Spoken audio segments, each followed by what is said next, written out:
happening, Wargamers? Welcome to another episode of the Dossier, the show where I share my hot potato takes, and they really don't matter. Joined today, once again, by my good buddy Troop here, who decided to hang out with me and share some thoughts. Happy to be here. Yeah, awesome. Thanks for being around, Troop. So, we're going to take a quick look at the models themselves, and yeah, because models in this case, just kind of share what we like, what we don't like, and everything like that. So, let's take a look at regular form Emma first. And we're into a avenue of people pointing again. Yeah. And she's pointing beside her head too, though. Yeah, she's got a migraine. That or she's doing something really funky there, like doing some weird dab with the head in the wrong direction. Oh my goodness. Oh. I have to admit, the model itself, while not bad, it doesn't excite me. Sure. It's very simple. For me, a lot of this model is exactly what I want Emma Frost to do. This is kind of baleful look, pointing, making you feel bad. Like that's Emma Frost as a model encompassed. Yeah. So I will say this: assembly was pretty easy, but I am going to draw attention to one thing on this model and one thing on her diamond form as well. For whatever reason, they put an injection point right on her wrist there. I don't know how well it's going to focus in there. And unfortunately, if you're not careful, you're going to nick the pinky. Which I did in my case. Yeah. And it was a very, very thin pinky. Yeah. So unfortunately, it went there. But yeah, otherwise, I mean, it's not a bad model. I would like to draw attention to the base. Yeah, the base topper is really cool. I really like the Hellfire Club insignia there. That looks really cool. Yeah, it took the I just used a contrast paint and a dry brush on it. It took it so nicely. It was actually a nice change of pace with all the white. It's like, yeah, I got something easy to paint down there. That's fantastic. But yeah, no, you're right. The base topper is really cool. I want to see more stuff like that. I do too. Because I think it's really nice. Let's take a quick look at the diamond form. The first thing I'm going to point out on the diamond form is, aside from the arms, it's pretty much the same model. Yeah. And I think that's a little disappointing. I agree. I think they could have done something really cool. Same deal, they put the connection point right next to the thumb on the raised hand. And unfortunately, I nicked the thumb. So she is missing a digit there, which is really unfortunate. But again, otherwise, super easy to put together and everything. I am going to say, though, I think they missed an opportunity to make this the second model for the diamond form. Just the sheer contempt in that pose. So I feel like if she's in diamond form, she's either you can't hurt me, go away, or you've made me angry. And that is not what that model communicates, but that is definitely what we picture have communicates. Annoyed, go away. Yeah. And then we have I'm angry, go away. Yeah, like right? Both of those are great poses, and I wish that had been the model. And I mean, if anyone who makes a model, makes alt models is listening to this, please make this a model. Yeah. Please. Yeah, I want that to be a diamond. I want that to be an Emma model so badly. I agree. Because that is so good. Let's talk the cards quickly here. We got 2 cards, so we got a lot to go over here. So I'll take the stat line this time. So she's got a 2, 3, and a 5 for defensive stats, 6 health, 4 threat, 2 size, and a medium movement. Outside of the physical 2, a lot of mutants have a lot more physical defense than that. So she's kind of a rarity in this regard. Well, and I don't mind her as she doesn't necessarily have to be up with everyone else because everyone else is pretty good at physical defense. Yeah, and she's got the range to sort of back that up a bit. Yeah. You want to take the first attack? Yeah, so we got Psychic Spike. It's a Mystic attack, range 4, strength 5, 0 costs. It's a builder, so gain equal to the damage. On a wild hit, we got Bend Will that triggers after the attack is resolved. You can advance the target character short. Oh, man, we played a game recently, and you got so much work out of that. Honestly, that might be the entire line on this card. Like, if there was nothing else, this card is already really powerful because you're just like, go away, go away, go away, go away. It's a great sense of control, and it's at range 4. Yeah. You don't need to deal damage. You just need to hit those triggers. Granted, it's got the hit in the wild. But I mean, on each die roll, you got a 50% chance at the hit. Yeah. And I think Jake 25% chance. Sorry, 20. Half of all your hits are going to be hits. But yeah. And then I think the guys over at Xavier Protocol figured out that a wild on 5 dice is like 53% or something like that. Yeah, it's pretty likely. So you got a good chance there. So the next attack, hands off, is Mystic. It's range 3. It's strength 8. and it's 4 cost. And on a wild, defenestrate, which means to throw someone out a window before damage is dealt. If the target character is size 4 or less, you can throw them away S. So I see a lot of people complain, well, she doesn't have telekinesis, she's telepathic. I view this as her basically saying, go jump out a window. Exactly. Right? Yeah, That's basically, she's giving a very strong suggestion. Yeah, Go jump out a window. I love it, and honestly, it's a strength 8 attack. Like it's really effective as a mystic hit, right? Now the funny thing is I don't think she's necessarily always going to have power for that because I think she wants to do other things as well, right? I agree. So she's got her first reactive power, Diamond Form, for 1 power. When she's targeted by an attack, she uses superpower, transforms into Emfrost Diamond. We'll go over that in a second, but yeah. She's got Shield Mind for 2 power. When this character or an allied character within range 4 of it would be advanced, placed, or pushed by an enemy mystic attack or superpower, basically they don't. Yep. It's great protection against that sort of stuff. If somebody else has an Emma and they're going up against you, here's some little defense. I think Jean has that as well. Yeah, and there's someone else. Yeah, and there's a couple of other characters that do it for themselves. Yeah. We got Telekinetic Deflection for 2 power. If this character would suffer a collision, it may use the superpower. The character does not suffer damage from this collision.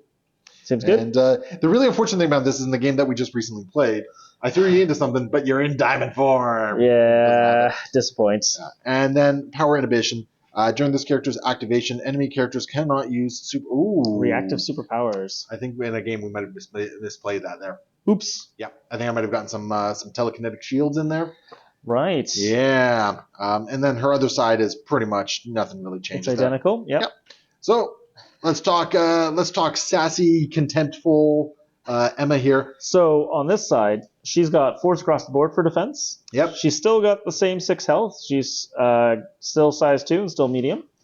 But her attacks are physical. We got Diamond Strike. It's a range 2, strength 5, 0 cost builder that on a wild has a stun. And which happens, it's after the attack. So after the attack. And then a crit causes a pierce. Yeah, that's a weird one. I'm not used to seeing the crit. I'm like, wait, what? Yep, I heard you kind of stumble over that for a second. So crit pierce, which basically will turn a crit wild or shield result to a blank. So very cool. We have Shatter as our next attack, which has a area 2 attack with a 7 dice for 6 power with a crit pierce again. And then after all attacks are resolved, this character may transform into Emma Frost normal. I got some thoughts on this. Yeah. We'll talk about them in a little bit there. So next up, if you want to handle that active. Yeah, it's sometimes one must get their hands dirty. It costs 3 power.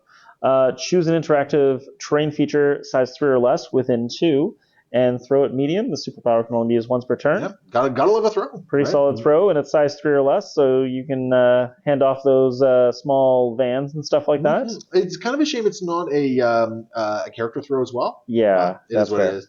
Diamond Mine. This one's kind of an interesting one. When she is in her diamond form, she can't play tactics cards. Yes, so that'll come up for at least one other thing, but yeah, she definitely is has some interesting stuff. It's an interesting drawback. Yeah. Far from my best look, if this character begins its activation as Emma Frost Diamond, at the end of the activation, it transforms into Emma Frost Normal. That's pretty standard for a lot of the transform cards. Yep. And then Psychic Immunity, this character cannot be pushed or advanced as a result of enemy mystic attacks or superpowers.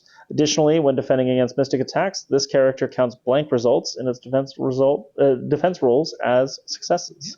And she's immune to bleed, incinerate, and poison and stun. Yeah, that's actually a really nice suite of immunities there in her diamond form. I love them. So yeah, it's really kind of interesting.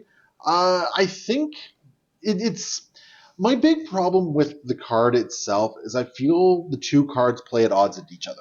Yes. And I think you want to play a very certain way with Emma Frost Normal that Emma Frost Diamond doesn't support, and vice versa. I agree. I'm concerned that sometimes when you shatter, especially if you're trying to get like a sweet area attack, you are going to shatter into a situation where all of a sudden these physical attackers are all around you again, and you either will stay in diamond form and not be able to use team tactics cards, or you're going to switch over to Emma Frost, maybe do a mystic attack, and then you're going to have 1 power up so you can switch back into diamond form. Yeah, I kind of wish they handled her like they handled Vision and his phase shifting, or even Red Skull Master of Hydra. Yep. I kind of wish that it was just like, you know what, you at the start of the round, you choose which form she's in. She's in that form for the round, and it kind of gives you a little bit more control over how she plays. I agree. And I think that would have been interesting. Now, I do think that while they're a little bit at odds, I think that she does play. She gets to play two different kinds of games, and that can be really helpful. It's more a matter of how much control you end up having over it at the end of the game. Yeah, there's some interesting versatility there, and I think it's going to take somebody bigger brain than myself. I think so too. To figure it me out. as well. To say. Yeah, it's a very interesting card. I'm very excited to see how the community kind of unlocks it and figures out what's going on. But let's talk about some cards here. So she comes with a new leadership. She gets my Hellfire Club, which is an unaffiliated reactive card. Basically, during the squad building phase, you choose to be unaffiliated. That's very important to note. You don't have to be affiliated. You can choose to be unaffiliated because that is the only way to play this card. Emma Frost will then gain the leadership when White Queen's pawns were once per round at the end of an allied character's activation, so very important, does not have to be Emma's activation. Emma Frost may use this leadership ability. When she does, all other allied characters contesting or holding objective tokens will gain a power and remove a damage. All other allied characters not contesting or holding an objective token will lose a power and take a damage. Emma Frost will gain power and damage equal to basically how it was lost. Yeah. And honestly, I wasn't sure what to think of this until we saw it in action. And I think it's very good. I don't know if it's top tier leadership, but I think you can set up a lot of really good plays with this. So I played it with a bunch of people that I thought were going to be cool with it and be able to use the side where they get hurt and give some advantage to it. Like Rhino and Red Guardian. Yeah, and they had cool effects that worked with it, but I think there's going to be a lot of people out there that are going to do a much better job. Like the first thing I thought of after this was like, wait, what about like a healing factor team? Well, that could be good. Oh yeah. I think healing factor team was the first one that everyone ran into. Although I got to say, after our experience with it, I think Rhino is going to have a very healthy home in Hellfire Club. I agree. Because the fact that he has Ornery will just power up. It powers him up to a Stampede in round 1. Yes. And that's huge. Yeah, and that is so huge. I think there's. I'm worried that there might be some round 1 plays that I don't know what's going on, and they could be a lot better than I think. Oh, Juggernaut's going to be mean in this one as well. He was in my roster the last game I played with this, and yeah, I'm sad I didn't quite have the threat to toss him in. So. Yeah, I think there's a lot of characters who will really enjoy this affiliation. Yes, and the fact that like everyone's on this team. So sorry. Dormammu's not on this team. Dormammu's not on the team. He's gone to his own home and took his ball with him, but everybody else is in the Hellfire He's Club. upset that Emma's just doing it better. Yeah, exactly. she went home, she made her own dark dimension with blackjack and other things. Yeah, and those other things are obviously healing, and that is the exact opposite from what Dormammu wanted to do. Yeah, exactly. So Hellfire Club, very cool leadership. And I think it makes the rest of her cards a little more exciting because of that. So next up, we got Mind Transfer. This is an unaffiliated active card. During Emma Frost's activations, she may spend 4 power to play this card. Choose an enemy character with an activated token within range 3 of Emma Frost. Move an activated token from the chosen character to another enemy character that does not have an activated token within range 2 of the chosen character. It's a lot of text, but you know who hates these cards? Thanos and Hulk, who go last. Yes. Like this all of a sudden is, hey, here's my team, Big Bruiser, and a little support dude. Yeah, you can't play the way you want to with them. You're gonna have to put yourself out into harm's way too early in too many situations. It also means things like Bend Will, where you're advancing people around. Yep. Play a much bigger role as well, because now you can advance somebody who has activated into somebody who hasn't, and shift a token over. So maybe it's like, okay, well, Baron Mordo's already gone. I don't care if he goes again. Let's shift it over. Oh, your Strange Supreme can't go now. Right? Too bad. Or your Thanos, or your just any of your big targets. And I'm also thinking of characters like, oh, hey, look, that character's down to 1 health. Okay, I'll transfer that activated token over to him. Blast him. Okay, wow, you're short on activations this turn. Congratulations, you've earned priority. Yep, I think there's a lot of really good play with this card. I think the 4 power is going to be a tricky one to come around on sometimes. But I think if you're playing the Hellfire Club, you can make it happen. You can. Absolutely you can. I don't think you're wrong there. I just think she's got a lot of things she wants to spend power on. But I think this is one of and the cool thing is, it's most of the time it's have 4 power on Emma Frost, scare opponents so they cry a lot. Yeah, in worst case scenario, you're making them make a lot of odd plays. Yeah. Now, let's go to the card that I think is the most interesting card. We have Headmistress. It's an uncanny XMen card. It's active during Emma Frost activation, so you may spend X amount of power to play this card. For each power spent, an allied uncanny XMen character that is not holding an objective token may advance medium. And oh my goodness. I think the community is kind of hit and miss with where they see the power level of this card. I think everyone acknowledges it's a good card. I think we're just waiting to see where it kind of falls and its overall, like, oh my goodness, what is going on? I think that there are going to be a lot of X-Men that end up on the other side of the table, or very, very far from where they start, because this card and To Me My X-Men really feel like you have a lot of shenanigans over the course of a turn. Now, you need to set these things up, and I think there's a couple of characters who can do that really well, but yeah. Well, let's take a look at some of the X-Men characters that we traditionally feel are a little lagging, right? Wolverine.